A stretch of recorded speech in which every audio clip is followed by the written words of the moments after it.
The violin wasn't new, and so it was worn smooth by time and dedication. The varnish dulled in places where fingers had pressed too long, too hard, for too many years. But when 14-year-old Amira Ellison played it, the sound didn't seem to come from strings. It came from somewhere deeper, like her bones had been carved into music long before she ever picked up a bow. On that Wednesday morning in a small-town middle school in Baton Rouge, Louisiana, Amira wasn't trying to start a revolution. She was just trying to practice before class. She had arrived early. She always did. The music room was still locked, so she sat cross-legged in the back of her homeroom with her violin resting on her shoulder. The room buzzed softly with the chatter of students dragging through their morning rituals, slamming lockers, trading gum, joking about the math quiz they weren't ready for. No one really noticed her. Not until she started playing. It wasn't loud. In fact, it was delicate, almost hesitant. A few phrases from Mozart's Violin Concerto No. 3, which she was preparing for the regional scholarship auditions in 2 weeks. Just enough to get her fingers warm. Just enough to remember why she loved this. And then she heard it. The voice of her homeroom teacher, Mrs. Langley. Not angry, not yelling, but clipped, sharp in a way that made the whole room tilt. Amira, please stop. That's distracting. The bow stilled. Her fingers froze on the fingerboard. She looked up confused. I'm sorry, Amira said softly. I was just warming up. I understand, Mrs. Langley replied. But this isn't the time or place to draw attention to yourself. The words hit differently. Draw attention. As if practicing, preparing, performing, even gently was a selfish act. As if being heard was offense. I can stop, Amira said, lowering the violin. Some students laughed. Not cruelly, not loudly, just uncomfortably.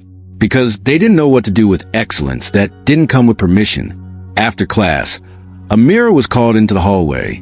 Mrs. Langley stood with folded arms. You're a very talented girl, she said, in that tone that always meant the opposite. But we need to be mindful of how that comes across. Some of your classmates feel like you're trying too hard to be noticed. Amira blinked. I wasn't trying to show off. I just wanted to get in some practice. I know what you meant, Mrs. Langley interrupted, but intent doesn't change reception. She walked away before Amira could reply. That afternoon, the call came. Amira's mother, Tanya Ellison, picked up the phone during her break at the hospital. The conversation lasted less than 5 minutes. When she hung up, she didn't speak for a full 10. She said, "What?" Tanya finally muttered aloud, staring at the coffee in her hand like it had betrayed her. She said Amira's been drawing too much attention to herself, that she should learn when it's appropriate to showcase her talent. That word again. Showcase. As if Amira was peacocking for applause, not preparing for something bigger than any of them could see. When Tanya picked her daughter up that evening, she didn't mention the call. Not right away. Amira was quiet in the passenger seat, violin case buckled beside her like a second child. You didn't do anything wrong, Tanya finally said. Amira's eyes stayed on the window. It didn't feel wrong. Because it wasn't. There was a long pause, but it felt like I embarrassed her. Like I made her uncomfortable just by playing. You didn't embarrass her, Tanya said. You reminded her of something she forgot. Like what? That girls like you? You don't need a spotlight to shine. You bring your own. The next morning, Amira didn't bring her violin to homeroom. She left it in her locker. Not because she was ashamed, but because she already knew what would happen if she played it again. Eyes, whispers, warnings. Instead, she pulled out a notebook and wrote down every note she could remember from the piece. Not the sheet music, but the way it felt, where her bow hand tensed, where her breathing caught, where her soul lifted. Music didn't leave just because you stopped playing. It waited. It listened. And in rooms where the wrong people held too much power, it learned how to become quiet enough to survive until it could roar again. That Friday, a post appeared on a Baton Rouge community Facebook group. It was from a fellow parent who'd overheard the hallway conversation between Amira and her teacher. The post didn't name names. It didn't accuse. But it asked the question, Why is it disruptive when a black girl plays something beautiful in school, but it's called gifted when someone else does it? The post gathered traction fast. By Saturday, it had over 4,000 shares. By Monday, it had made the news, but the school stayed silent. And Amira? She kept playing. Only now, she made sure every note reached further than before. The call didn't come from the front desk or the music department. It came directly from the teacher. Mrs. Langley dialed Tanya Ellison on a quiet Thursday afternoon. Her voice clipped but calm, like someone rehearsing a line they didn't want to say, but it already justified saying. "Hi, Mrs. Ellison. This is Meredith Langley, Amira's homeroom teacher. I just wanted to touch base about a small concern."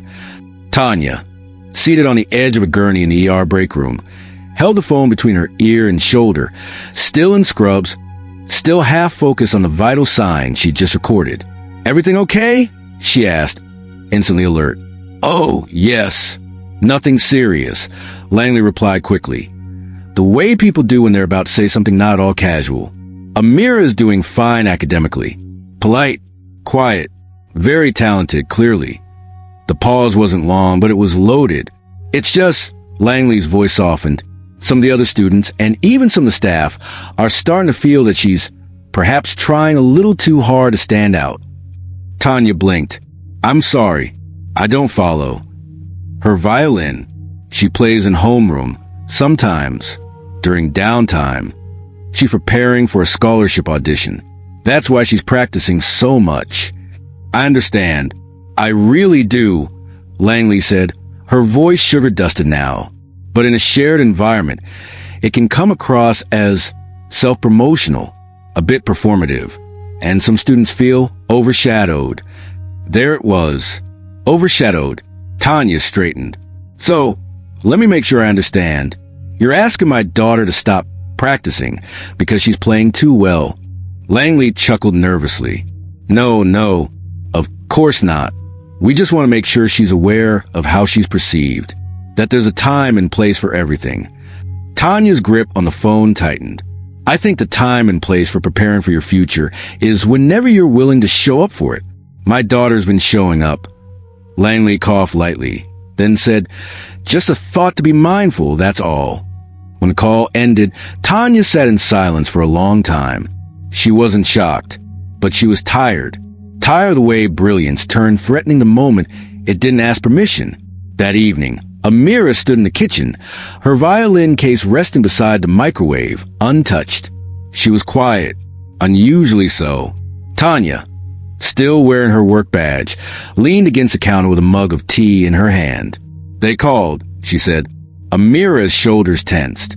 "Mrs. Langley?" "Mom." Amira didn't turn around, just asked quietly, "Did she say I did something wrong?" "No," Tanya said. "Just too right for their comfort." Silence again. Then Amira whispered, "I wasn't showing off." "I know. I wasn't even playing that loud." "I know." She turned then. "Why does it feel like the better I get, the more people want me to stop?" Tanya sat down at the kitchen table. "Because you're getting too good to ignore, and ignoring you is easier. But I'm not trying to be seen." "You don't have to try, baby," Tanya said. "You shine whether you want to or not." The next day at school, Amira didn't take out her violin. Not in homeroom. Not at lunch. Not after school in the library like she used to. She walked the halls with her head down, earbuds and music off, but the illusion of distance intact. But the silence didn't make her invisible. If anything, it made her more visible. Because now the whispers were different. Why'd she stop playing? She was actually amazing. I heard the teacher got jealous. None of it mattered. The damage had been done. And the music in her fingers now came with caution. On Saturday, Amira attended her usual practice session at the community rec center. It was just her and Mr. Darnell, a retired jazz musician who volunteered every weekend to coach young string players from the neighborhood. "You look like your sound's been caged this week," he said, not even looking up from his coffee as she tuned. Amira hesitated, then slowly nodded. "School," she said. Mr. Darnell didn't ask for details. He didn't need them. He'd heard versions of the same story for 20 years. "Let me guess," he said, raising his brows. "You played too well, and now they're worried someone else feels small." Amira gave a bitter smile.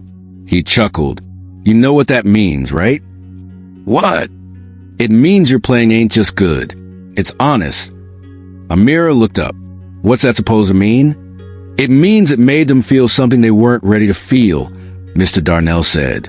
"Jealousy, insecurity, shame. That's not on you." She nodded slowly. He leaned forward. "But don't you dare let them scare your music out of you." The next Monday, Amira brought her violin again. Not to show off, not to reclaim attention, just to remember what it felt like to play without apology. In homeroom, she didn't ask for permission. She simply lifted the bow and gently, quietly began to play. No Mozart this time, just long, slow tones. Each note like an exhale she'd been holding for days. Mrs. Langley walked in mid-note, paused at the door and locked eyes with her. Amira didn't stop, didn't flinch, didn't wait for approval. And Mrs. Langley? She said nothing. She simply walked to her desk, opened her planner, and began her day. At Meriwether High, there were two types of rules. The ones printed in the student handbook, and the ones everyone knew, but no one said out loud. The first group was easy: don't cheat, don't fight, don't skip class. The second, that's where it got tricky. Unwritten rule 1, be good, but not too good. Unwritten rule 2, shine, but only if your shine makes others feel brighter. Unwritten rule 3, if you're a black student, talent is only celebrated when it doesn't challenge expectations. Zariah Miles had been living inside those rules since the moment she entered room 104. It didn't matter that her attendance was perfect or that her sheet music was always memorized. None of it mattered, really, not when her excellence didn't come wrapped in the right packaging. She wasn't loud. She wasn't boastful, but her music had started speaking truths that the room wasn't ready to hear. And in places like Meriwether High, that was enough to make you a problem. The week after she resumed playing in homeroom, things shifted. It wasn't blatant. Nobody wrote graffiti on her locker or knocked her lunch tray to ground. It was subtler, smarter. It was the way conversations stopped when she walked by, the way her name was suddenly mispronounced during attendance, the way teachers looked right through her during Q&A, even when her hand was raised. Invisible, again, but now for different reasons. Not because she was quiet, but because she had said too much without speaking at all. In English class, Ms. Palmer handed out an essay prompt. Write about a time you learned something without being taught. Zariah didn't hesitate. She wrote, "I learned that silence makes people comfortable until it doesn't. I learned that being excellent without asking for permission can feel like trespassing. I learned that a violin in the wrong hands can be seen as a weapon." She didn't share it aloud when the class volunteered to read. She didn't need to. Ms. Palmer read it herself later that evening and reread it 3 times before writing the only comment she could think of: "Thank you." Meanwhile, the hallway whispers evolved. She thinks she's better than us. Why does she always look so serious? She probably takes lessons or something. They didn't mean it as compliments. Not really, because at Meriwether, musical talent was only praised when it came from the right person. The bubbly sophomore with the expensive viola, a gifted prodigy. The senior who posted covers on TikTok, a rising star. Zariah, a threat, a show-off, a disruption, even though she had never once asked to be center stage. One afternoon, after a brief rehearsal in room 104, Mr. Fletcher held her back. The classroom emptied slowly, instruments creaking back into cases, chairs scraping tile. Zariah packed slowly, headphones around her neck. Trying not to look up, "Zariah," he said. She paused. "I want you to understand something." Fletcher began, folding his arms. She didn't speak, just waited. "In this program, we value teamwork, cohesion, community. It's not just about technical ability." She looked him straight in the eye for the first time that day. "I never said it was." He smiled. Thin, cold, calculated. "I just think sometimes there's such a thing as playing too well. Too loudly. It sets a tone, makes others feel less inclined to contribute. Zariah blinked. So I should play worse. His smile faltered. I'm just asking you to think about the impact of your presence. He replied. Zariah zipped her violin case without breaking eye contact. Maybe you should do the same. She walked out without waiting for his response. That night, she sat on the edge of her bed and stared at the rosin dust collected in the corners of her case. It reminded her of her father's workshop back in Atlanta. He used to say that sound lived in the wood long after the music ended. She thought about that every time she played, how each note wasn't just an act of skill, but an offering. She didn't play to outshine. She played to remember, to breathe, to exist without apology. But Meriwether had different definitions for existence. Ones where quiet meant compliance, where talent needed permission slips, where black excellence had to be softened, so it wouldn't be mistaken for rebellion. On Friday, during second period, Ms. Reyes, the guidance counselor, stopped her in the hallway. Zariah, do you have a minute? Zariah followed her into the office, unsure what to expect. Ms. Reyes was known for being fair, but the timing felt suspicious. She sat down. Ms. Reyes folded her hands. I heard about what's been going on. Mr. Fletcher made a few comments at the last staff meeting. Zariah said nothing. He said you're creating a difficult atmosphere in orchestra. Zariah's jaw clenched. Ms. Reyes continued. He didn't say you did anything wrong. Just that your presence is being felt too strongly. What does that even mean? Zariah finally asked. Ms. Reyes looked her in the eye. It means you're excellent, and it's making people nervous. Zariah exhaled. Is there anything you want to say? Anything you need? She shook her head. I don't need anything. And that was the truth. She had everything she needed. A violin, a voice, and a classroom that had forgotten how dangerous a quiet girl with sound could be. It started with a Facebook post. Not by Zariah. She didn't even have Facebook. It came from another parent. Someone who had overheard the conversation in the pickup line after school. Apparently, Mr. Fletcher had made another comment during orchestra practice. Something like, we don't need another solo act trying to turn the classroom into America's Got Talent. He hadn't said her name, but he hadn't needed to. The post read, my daughter said a student was told to tone down her talent because it made others uncomfortable. I don't know who needs to hear this, but we don't stifle brilliance just because it's inconvenient. By the next morning, that post had over 600 shares. By lunch, someone had dropped a name, Zariah Miles. The hashtag followed.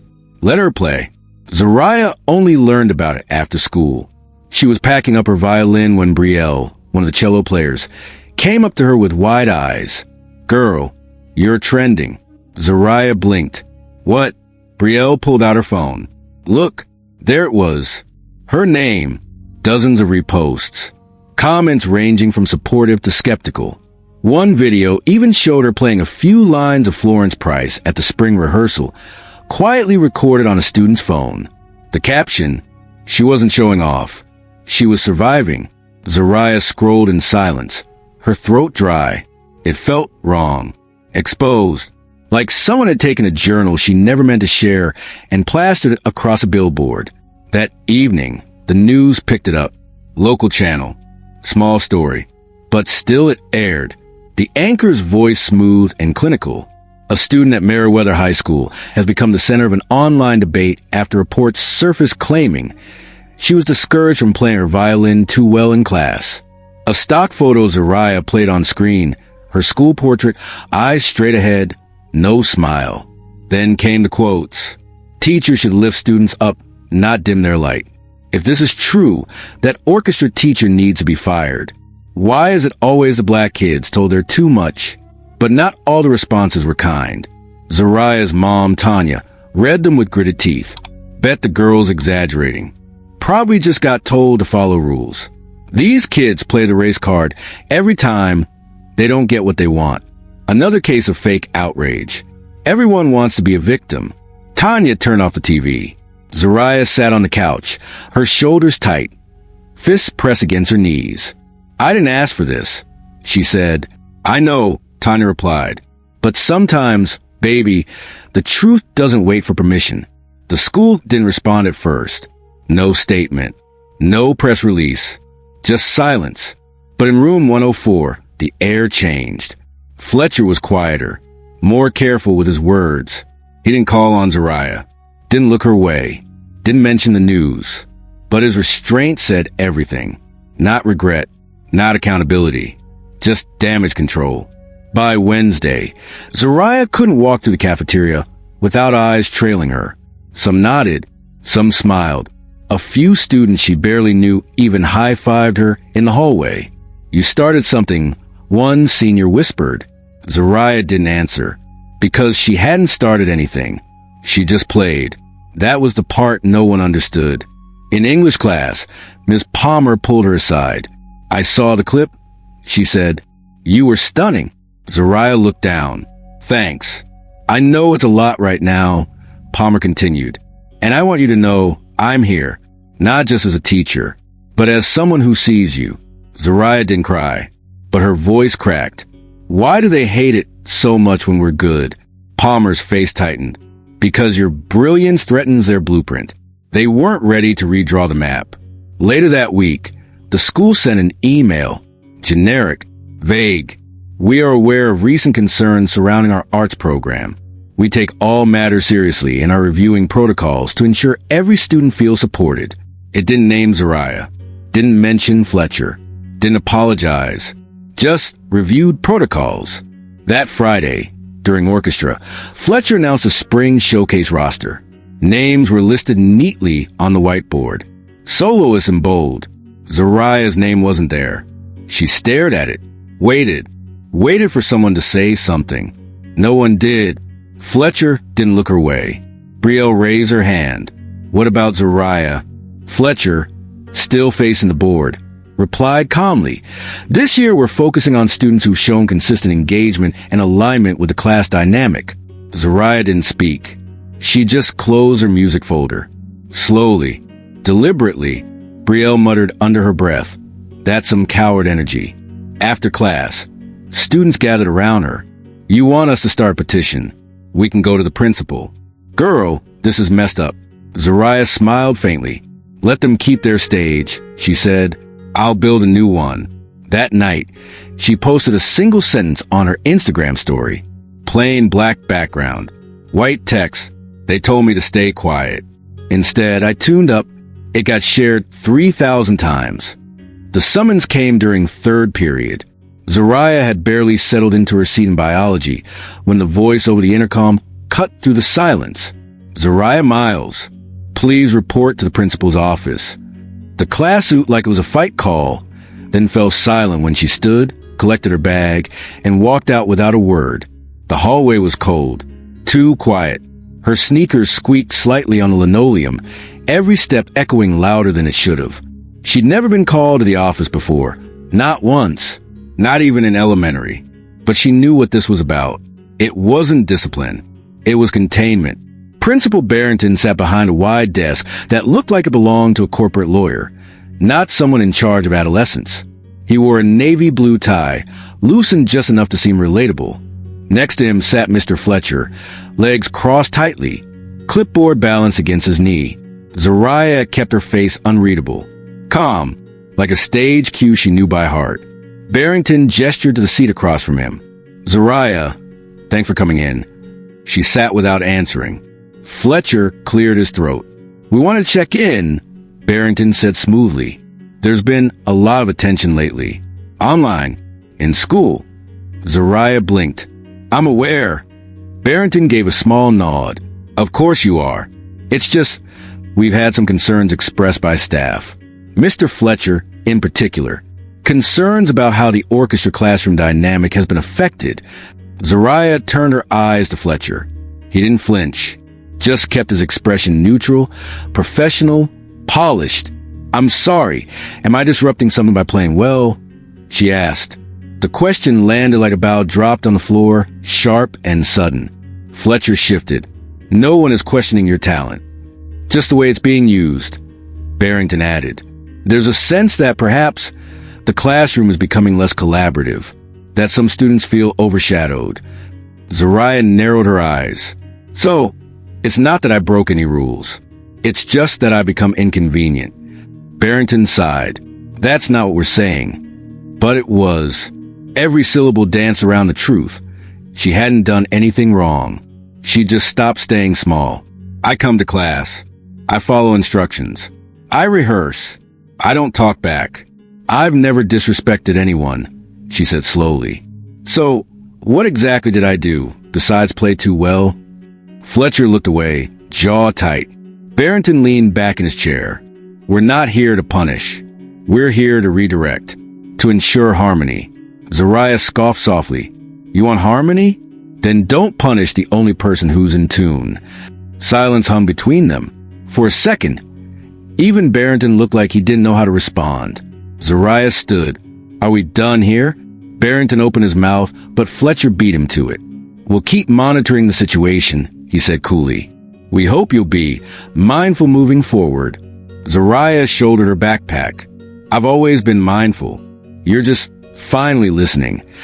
Outside the office, she didn't head back to class. She walked straight out the side doors of school and stood beneath the bare branches of the oak trees lining the campus walkway. The wind picked up, tossing her curls across her cheeks. She closed her eyes and breathed deep. It wasn't anger she felt. Not anymore. It was something colder, sharper, certainty. That afternoon, Brielle found her in the practice room, bowing through a new piece, one she hadn't played before. It was jagged and tense. Not pretty, not polite, but it was real. You okay? Brielle asked gently. Zariah stopped mid-measure.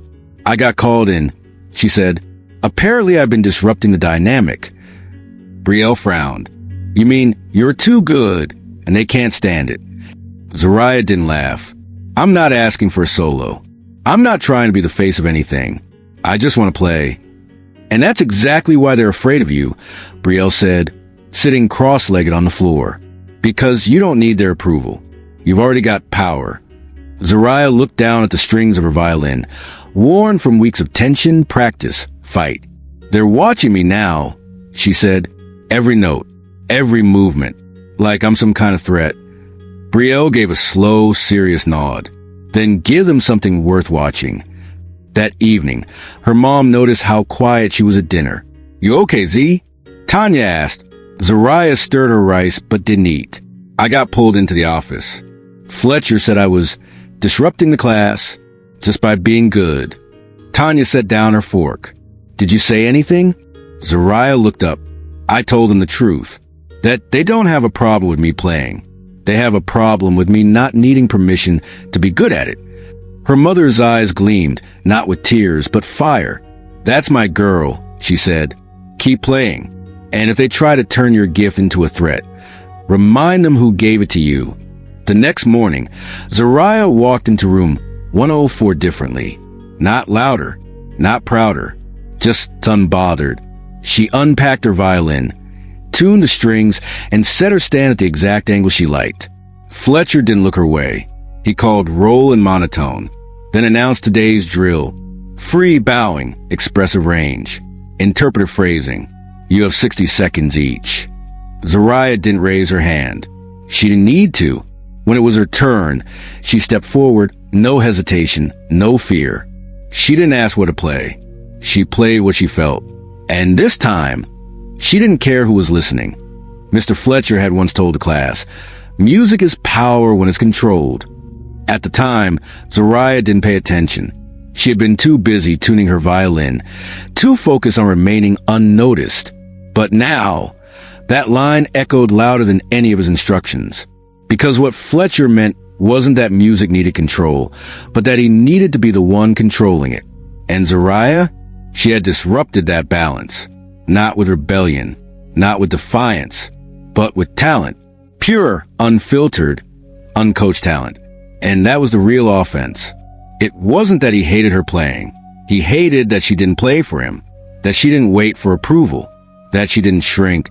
Ever since the spring rehearsal debacle, when students had whispered about her performance behind cupped hands, when videos of her flooded feeds under the hashtag let her play, Fletcher had been unraveling quietly. He no longer gave feedback after her solos. He skipped her name during roll. He pretended she wasn't there until she made him look. And Zariah noticed every flick of his eyes when she moved through a difficult phrase. Every clenched jaw when her section followed her bowing, not his baton.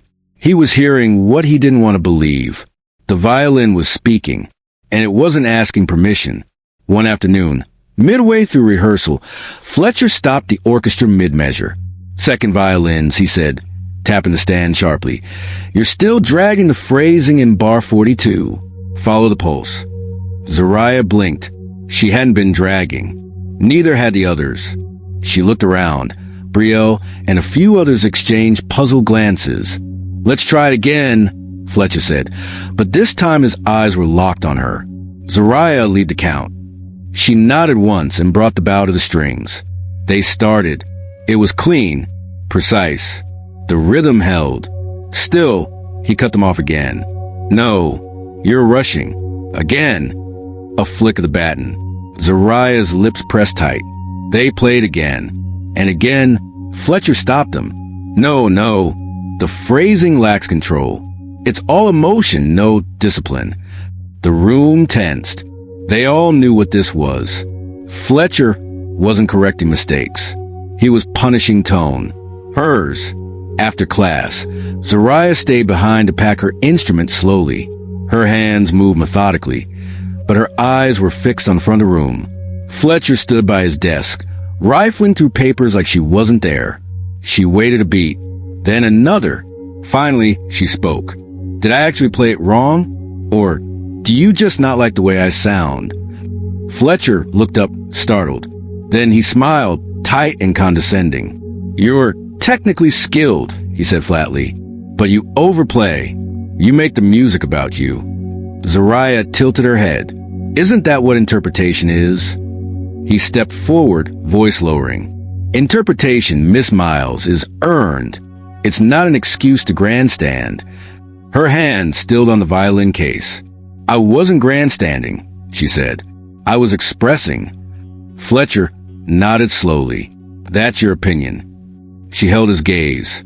"And that's my instrument." Then she zipped the case shut and walked out before he could reply. That night, she couldn't sleep. She lay in bed staring at the ceiling, hearing his words on a loop. "You make the music about you." Wasn't that the point? Wasn't that what her father had always said? Don't just play the notes. Tell them why they matter. She rolled over and pulled her violin from the case. No music stand. No sheet music. Just feeling. She played a single phrase from Florence Price's concerto in one movement. Soft, slow, full of sorrow and resistance. The kind of line that made you remember things you'd never lived. And in that moment, she knew. Fletcher didn't dislike her playing. He feared it, because it didn't ask to be heard. It simply was. The next day, Fletcher handed out a new piece for rehearsal. Vivaldi's Concerto in G minor. He assigned parts, loudly, clearly, naming soloists from a usual roster favorites. Zariah's name wasn't called. Again, as students moved to rearrange chairs, one of the violists, a quiet boy named Darren, leaned over and whispered, "You play it better than all of them." Zariah smiled faintly but didn't reply. She didn't need the solo. She already had the stage. At lunch, Brielle slid into the seat beside her, holding her phone. "You saw this yet?" Zariah looked over. A video, blurry, but clear enough. Her, playing Kreisler. From the cold solo last week. Uploaded. Shared. Over 20,000 views. The caption? They told her to play so they could mock her. She played so well, they tried to erase her. Zariah exhaled slowly. She hadn't recorded it. She hadn't posted it. But somehow, her music was moving without her. And maybe that was the scariest part. For people like Fletcher. Because he thought talent needed approval to exist. But Zariah? She had already proven the opposite. Her violin didn't speak for him. It spoke for her. And it wasn't asking for silence anymore. The music room wasn't the same anymore. Not for Zariah. Not for anyone. It wasn't louder. It wasn't more chaotic. But it was charged. like the air before a thunderstorm. Eyes tracked more. Whispers stuck longer. Reactions lingered after every solo like the final vibration of a string. And most of those eyes, they were aimed at her. Zariah, the black student who played violin to mock her, and ended up changing the room just by playing it too well.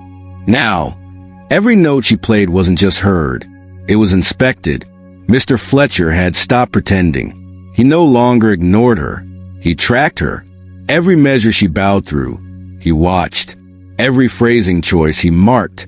Every rest she held just a breath too long. He made a note. At first, she thought she was imagining it, until Brielle whispered during a break, "He's writing down your dynamics." Zariah blinked. "My what?" "Literally, he's annotating your bow pressure like it's a violation." Zariah glanced at the clipboard in Fletcher's hand. Sure enough, her name was highlighted, a column of numbers and shorthand codes next to it. She wasn't just being heard, she was being surveilled. The next day, rehearsal began with a new protocol. Solo check-ins. Fletcher announced casually, like he hadn't spent months running class like a military operation. "We'll rotate through players in 30-second bursts. I'll be listening for tempo, accuracy, and control." He didn't say expression.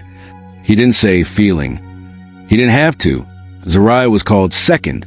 She stood, adjusted her posture, and launched into a passage of Vivaldi's concerto in G minor.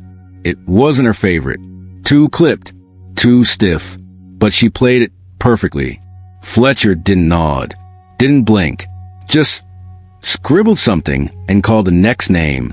When she sat down, Brielle leaned over. That was surgical. Zariah whispered, that was survival. Between classes, she noticed it wasn't just Fletcher anymore. Other teachers had begun watching her differently. In English, Ms. Darrow complimented her poised composure, but felt loaded. In gym, Coach Tyler asked, "You one of those kids who think they get a Juilliard?" The smile was wide, but the tone was thin. Even her locker had been shifted. She hadn't moved it. But suddenly, her name was taped to a locker 5 feet down the row. No one claimed responsibility. And when she reported it, the front office shrugged. Probably a clerical update. Zariah knew better. When you're not supposed to rise, every inch you climb feels like an offense. That weekend, she stayed late at the Community Arts Center. Her instructor, Ms. Helena Maddox, noticed, "You've played that passage 6 times now." Zariah rested her bow on her knee. "It has to be right." "It is right," Maddox said. "You're chasing something else." Zariah hesitated, then finally said it. "They're watching me, not to celebrate, to catch me slipping." Maddox exhaled slowly. "That's because they're used to deciding when something counts." She stepped forward. "You played one honest solo, and now you're dangerous." Zariah looked up. "Why?" "Because you didn't ask permission. Back at school, it got subtler. Students started asking weird questions. Did you take lessons at some elite place? Are you, like, sponsored or something?" One even said, "So who ghost plays for you?" Zariah didn't flinch. She just answered the only way she knew how. She played. She played with a kind of precision that wasn't just technical. It was emotional armor. She played even cleaner, even sharper, until her violin became more than an instrument. It became surveillance-proof. Still, Fletcher tried to chip away. He started calling her out for excessive vibrato. He asked her to simplify her bowings, even when the music allowed for freedom. He told the section, "We're aiming for uniformity, not individual flair." Zariah stared straight ahead, not because she agreed, but because she refused to be baited. Then came the slip-up. During a Thursday rehearsal, another student, Luke, first chair cello, fumbled a run-through. Twice, Fletcher sighed, then turned to Zariah. "I see we're all following bad habits." The room fell silent. Even Luke blinked. "I messed up," he said, confused. "Not her." Fletcher didn't respond. Zariah said nothing, but the message was loud.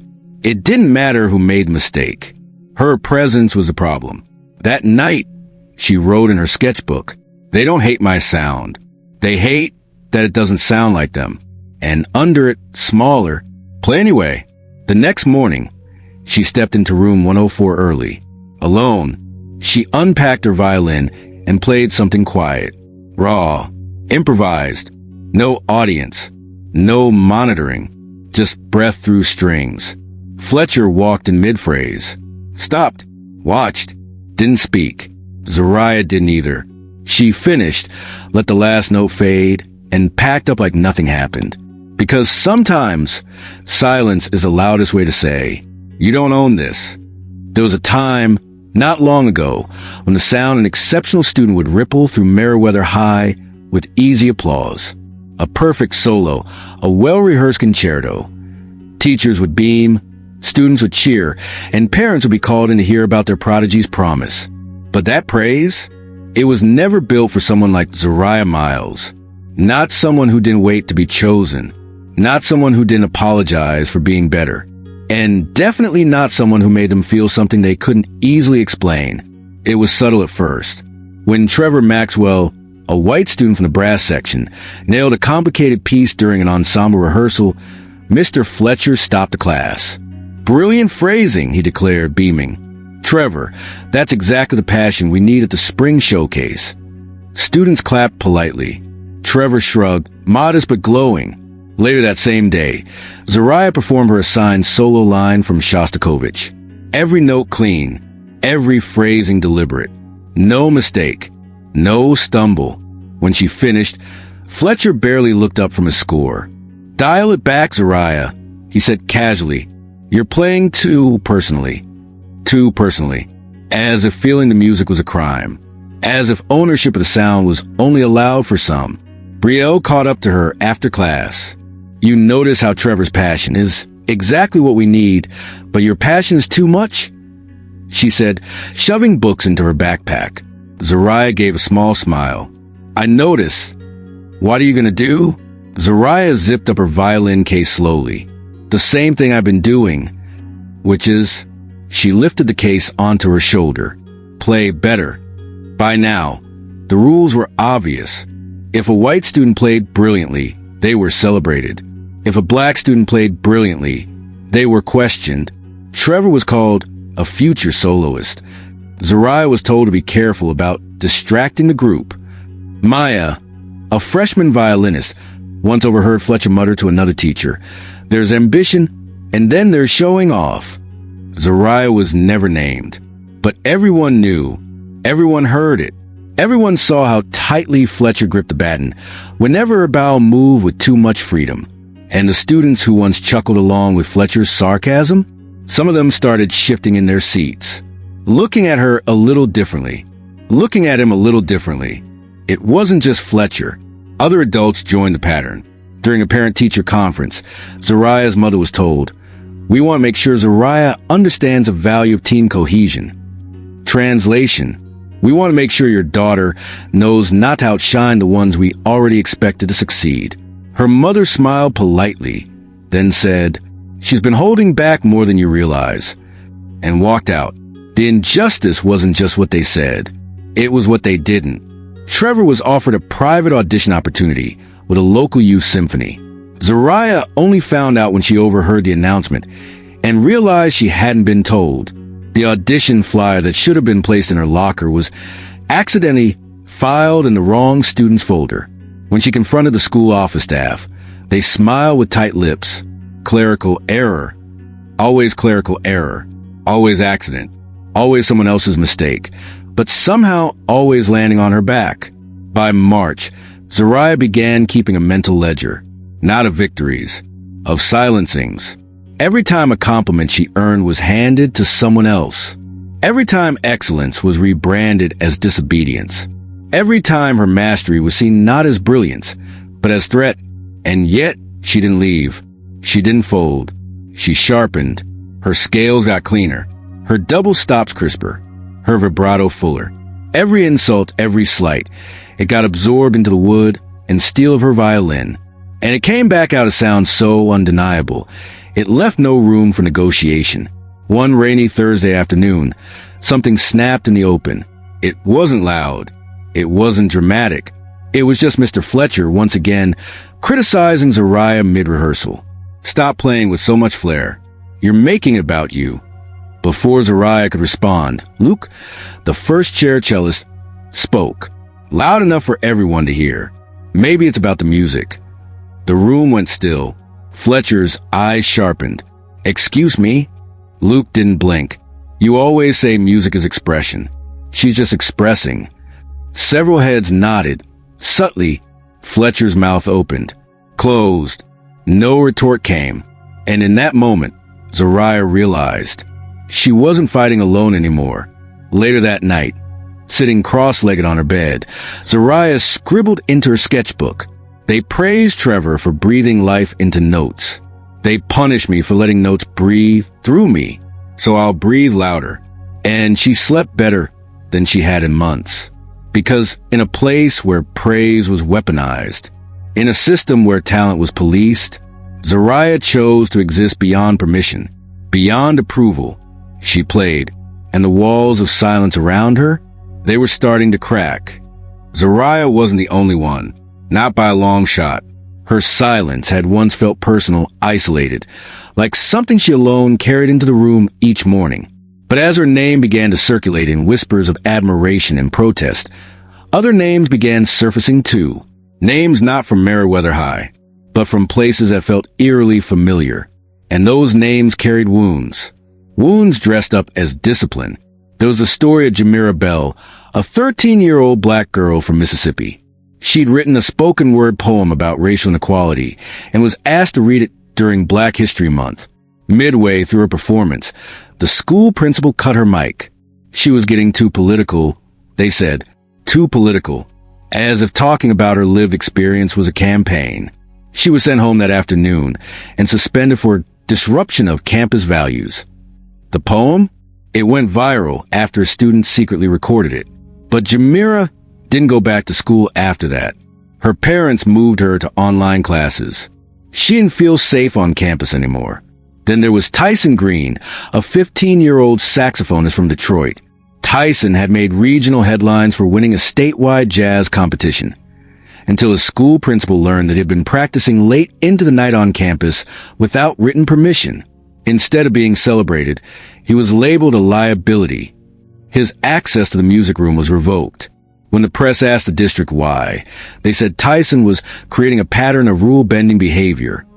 No one ever mentioned that 3 white students had keys to the same room, and no one had questioned them. Zariah read these stories late into the night, her phone glowing like a warning light under the covers. She felt her stomach twist, not from shock, but from recognition. Every detail mirrored a note in her own symphony of suppression. Except these weren't stories from a fiction script.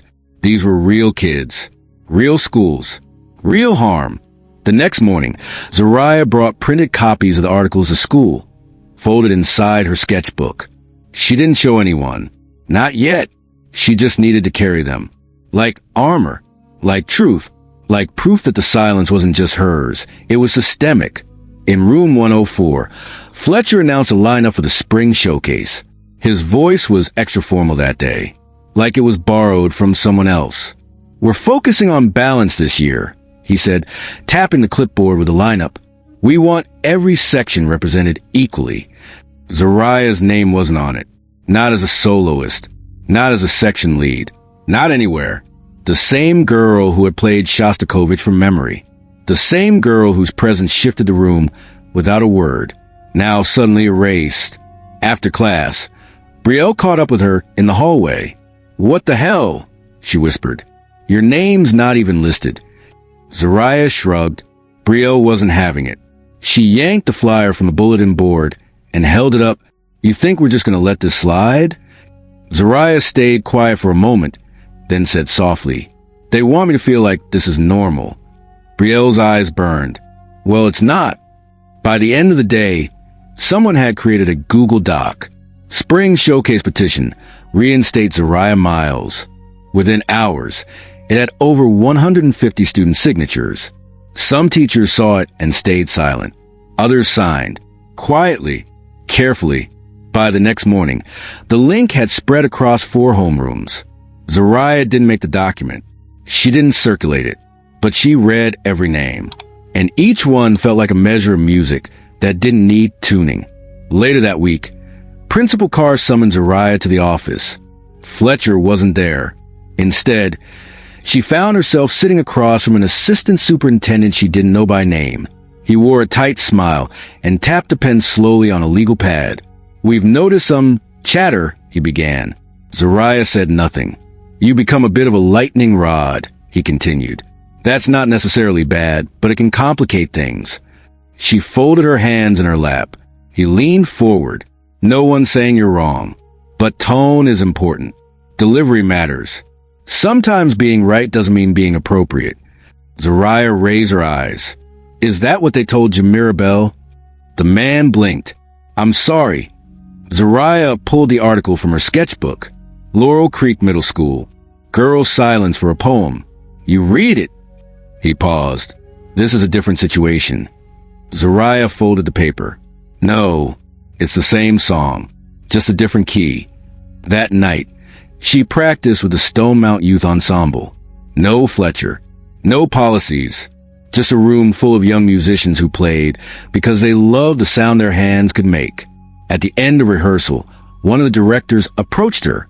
"Someone sent us a video of you at the winter showcase," he said. Zariah froze. "Oh," she managed. He smiled gently. "We'd like to feature you in our citywide concert next month. No politics. No gatekeeping. Just music." Zariah walked home in the dark, her case slung over one shoulder. The street lamps buzzed above her like spotlights half awake.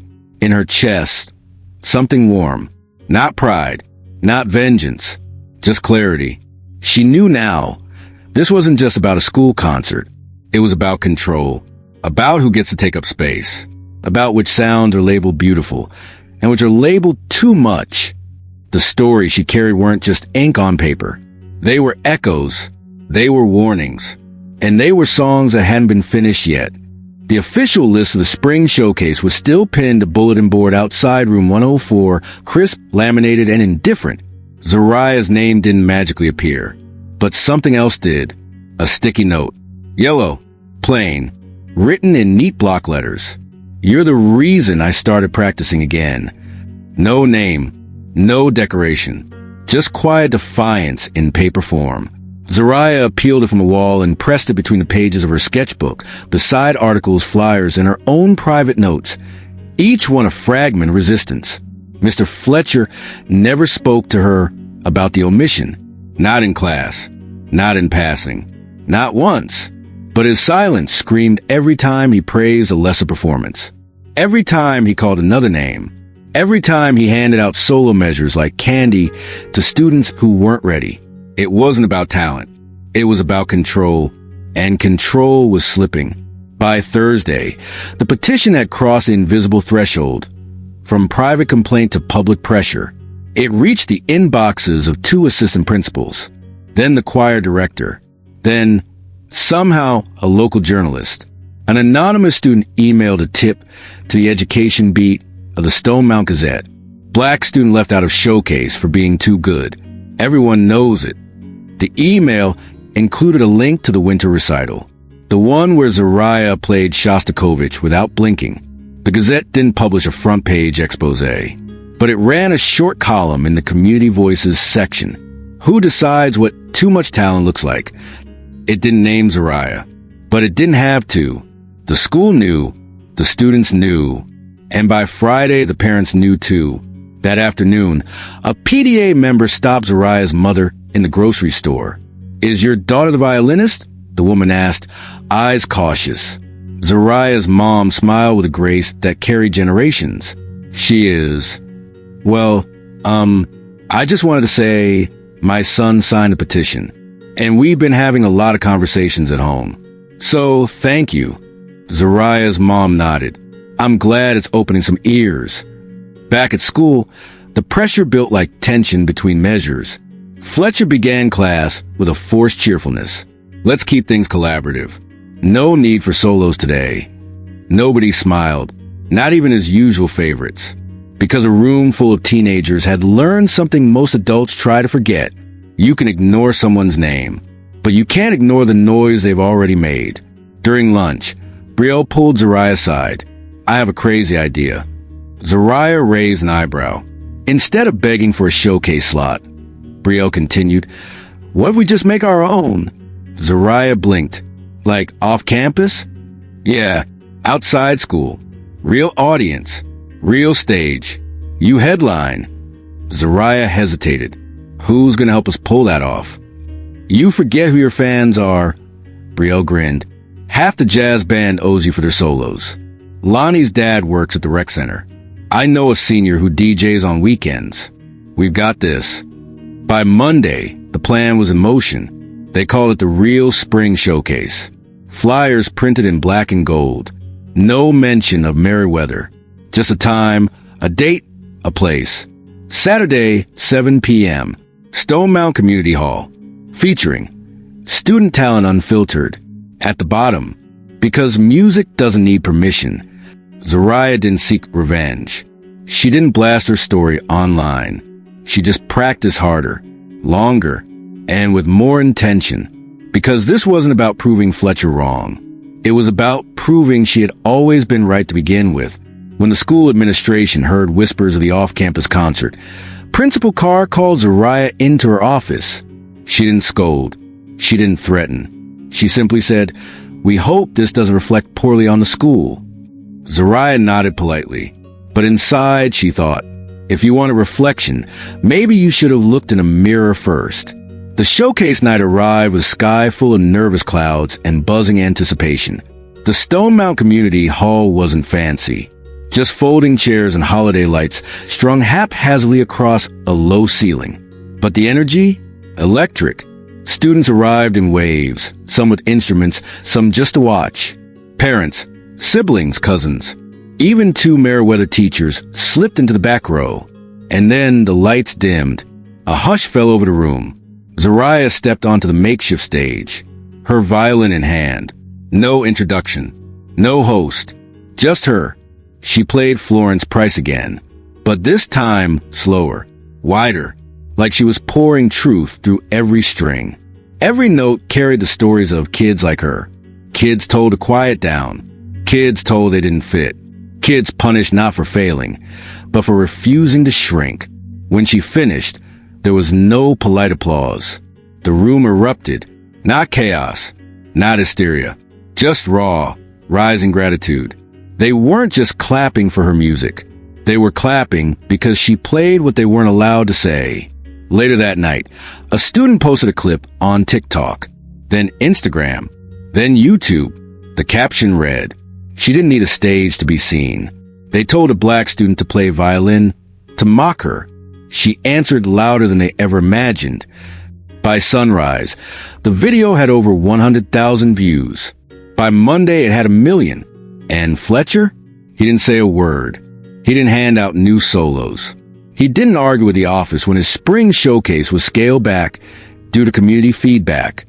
He just stood in front of room 104 with his baton and less of an audience than he ever expected.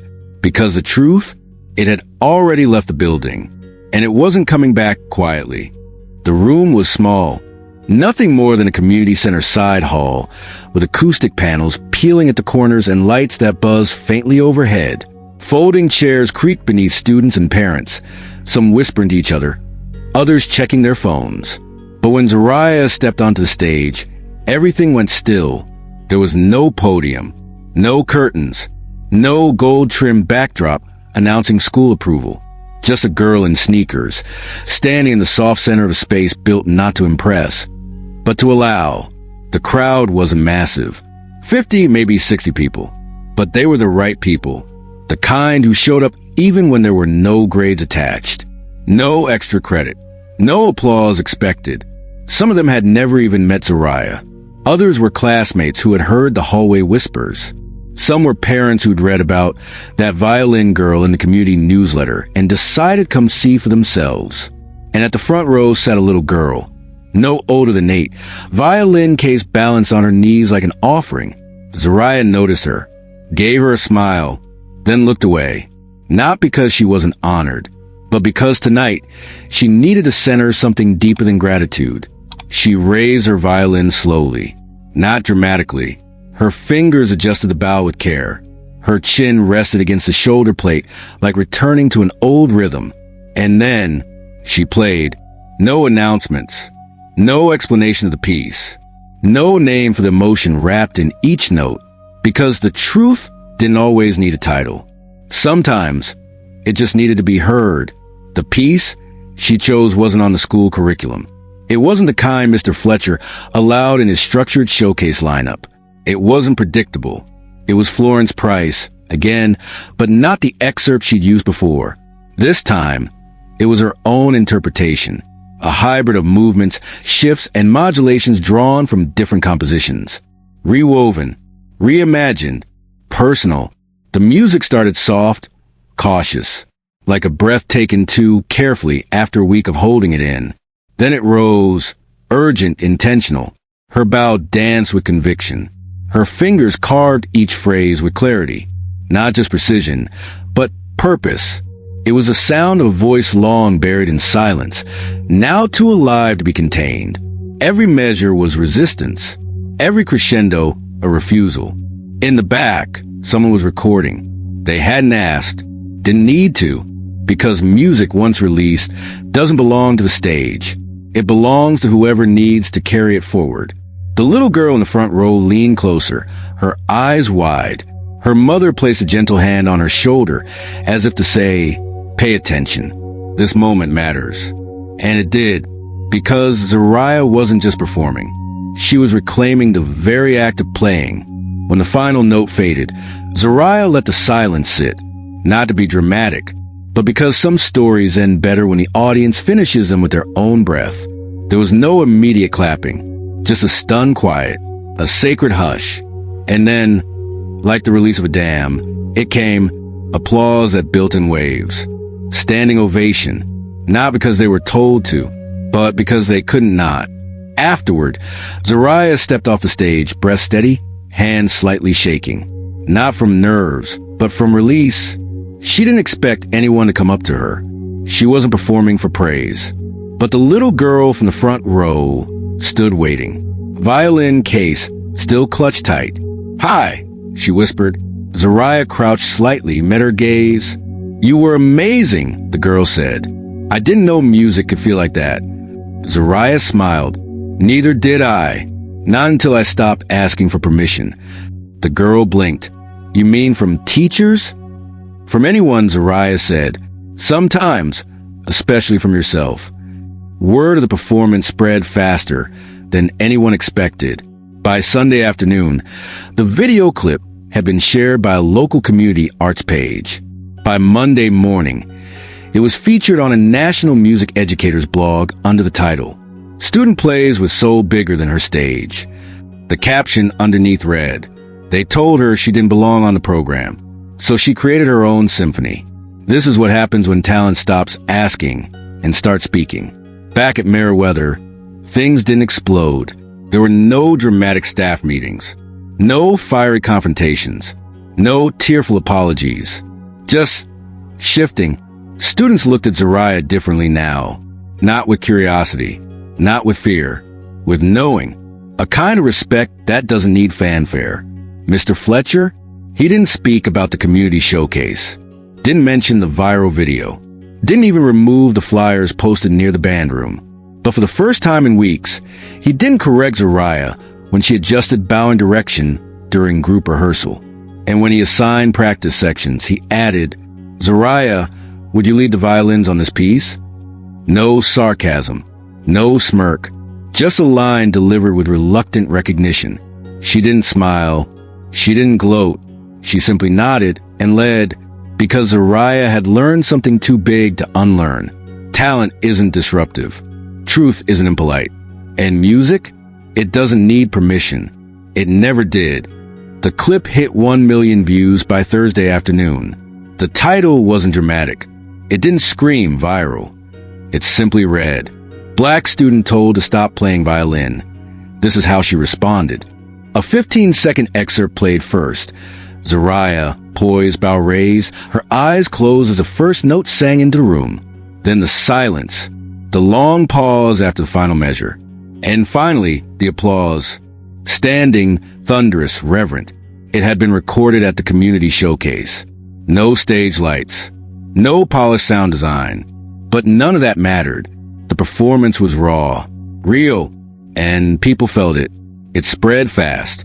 And suddenly, the story Meriwether High tried to contain was everywhere. By the time Friday morning rolled around, it had been posted by 3 education advocacy accounts, 1 classical music channel, and even an alumni page from Zariah's old middle school. The comments section became a scroll of stunned reactions. She made that violin speak. Why wasn't she allowed to play at her own school concert? This girl is the future. Period. Black excellence. Pure and powerful. The room didn't deserve her, but the world needed her. And somewhere buried in the replies, they didn't want her to be heard. Too bad the internet had other plans. Zariah didn't read all the comments. She didn't need to. The sound had already traveled beyond what words could carry. Still, when she walked into school that day, something felt lighter. No confetti, no red carpet. But students nodded as she passed. Teachers paused slightly longer when she walked by their doors. Even Principal Carr gave a soft good morning that carried more weight than usual. But Fletcher? He stayed silent. Not in the usual controlling, dismissive way. In the way of someone who had nothing left to say. Because his silence no longer shaped the room. Zariah's sound had already filled it. Later that day, in room 104, Fletcher called roll without hesitation. No eye contact. No tonal digs. "Zariah Miles?" he asked, eyes still on the clipboard. "Here," she replied. The first time he'd said her full name since the first week of class. Maybe even the first time he'd meant it. The rest of the period passed quietly. No solos. No cold call performances. Just group rehearsal. But the energy had shifted. When Zariah played, even the cello section leaned in to listen. When she tuned, the rest of the room followed her pitch. When she stopped to adjust her shoulder rest, no one filled the silence. They waited, because now, the orchestra didn't just hear her. They looked to her. After class, Brielle jogged to catch up with her. "You saw it hit 1,000,000, right?" Zariah nodded once. "I saw. You gonna post a thank you or something?" Zariah gave a half smile. "I already did." Brielle blinked. "When?" Zariah lifted her violin case slightly. "Last Saturday. On stage." That night, the school district issued a short public statement. Nothing controversial. Just enough to acknowledge an internal review and a commitment to celebrating student voices. It didn't name her. Didn't name Fletcher. Didn't take credit. But it confirmed what everyone already knew. Zariah had changed the conversation. At home, her mom sat on the couch scrolling through her phone, tears threatening but never falling. She didn't say much. She just held Zariah's hand and whispered, "You played louder than they ever expected." Zariah nodded, sinking into the comfort of silence that finally felt like peace. The next day, she got an email from the director of the State Youth Symphony. "We'd love for you to come audition whenever you're ready. No pressure. We've already heard enough to know you have something to say." She didn't answer right away. She just stared at the screen, smiled slow and steady. Because what they were offering, it wasn't permission. It was recognition. Back at Meriwether, the buzz eventually faded. The hashtags moved on. The comments slowed. But Zariah? She stayed steady. Still practicing in the corner of the music wing. Still helping Maya with her bow grip during lunch. Still playing like the world was listening. Even when it wasn't, because she knew now the real audience was always bigger than the room. And Mr. Fletcher? He didn't resign. Didn't transfer. Didn't get fired. But quietly, without notice, his responsibilities began to shrink. He was no longer in charge of solo selection. Was no longer the final say on showcase performances. A new music co-director was announced in May, and when the spring showcase finally happened, Zariah played, front and center, by vote, by student request. And this time, no one asked her to prove anything. She played a new piece. Original, untitled, no introduction. Just bow, string, and breath. And when she finished, the applause was softer, but just as deep, because this time, it wasn't about going viral. It was about being seen, being heard, belonging, without needing to ask first. They didn't punish her for breaking rules. They punished her for reminding them she didn't need their permission to shine. Because in a world that teaches you to stay quiet, sometimes playing your truth out loud is the loudest revolution. If this story moved you, if it made you pause, feel, or reflect, don't let it end here. Hit that like button to support voices that refuse to be silenced. Subscribe to stay connected with stories that matter, stories of resilience, truth, and the quiet power that changes everything. Share this video with someone who needs to be reminded that you don't need permission to shine, because sometimes the softest sound carries the loudest truth.